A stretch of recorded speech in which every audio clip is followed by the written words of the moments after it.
My name is Claire Fallender. I first came to Ashoka in 1998. It was right out of college. I guess the reason was that I had had some experience driving social change projects starting in high school and then college. And I guess I saw very early on that well-meaning people could often create issues and problems that were unintended if they didn't fully understand the communities that they were working with. And that was through some volunteer work. And when I was studying abroad in Chile, I was interning for a woman whose grandmother was an E2 of Ashoka, a donor, a supporter, an entrepreneur. And she invited an Ashoka fellow to come for dinner. And I started to talk to Rod Walker, who worked in the environmental field, and started to see someone who fully understood what was happening in the communities that he was working with. He understood the systems. He was not just creating a one-off project, but he was really addressing how communities could be part and parcel and kind of agents of change in their communities for the environment.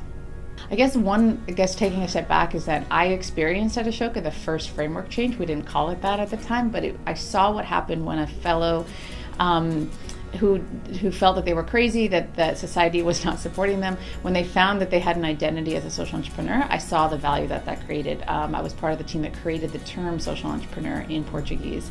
And we, tried to have people understand that there could be creative entrepreneurial individuals that were driving change for the good of all.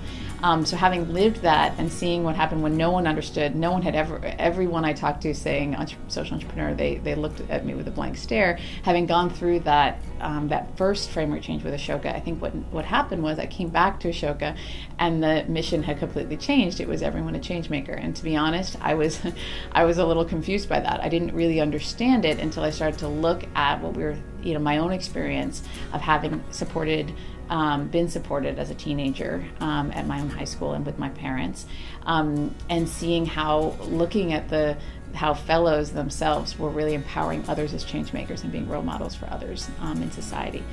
So when I think of framework change today, I think around the everyone a change maker vision, it's something that to me, it's allowing everyone to see their own potential and be unafraid of change that they face in the world.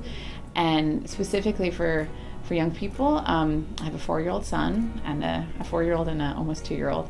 And if I think about focusing on how I want them to grow up, I see the need for, I see very clearly what we talk about in terms of uncertainty and change being so rapid that it doesn't make sense for them to sit and memorize and take tests.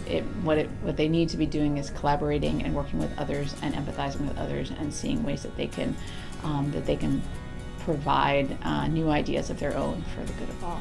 So the 4 drivers to me is I saw what I was seeing at Ashoka was that we had a few individuals that would go out and talk about our Everyone a Changemaker vision, and that can work great, but we didn't have a lot of tools for people to sort of help draw our partners in. So we'd have a lot of work that was happening between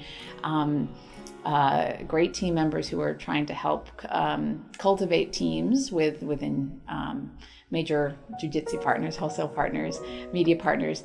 But then those teams weren't necessarily able to bring everyone else along. And sometimes their team members would change and leave. And then there was a challenge that I saw. There wasn't a lot of stuff that people could do together to help really deepen an understanding of everyone a change maker. So what I see for the 4 drivers is that they're simply tools of engagement and ways to bring more people into an understanding of everyone a change maker so that they can play a role.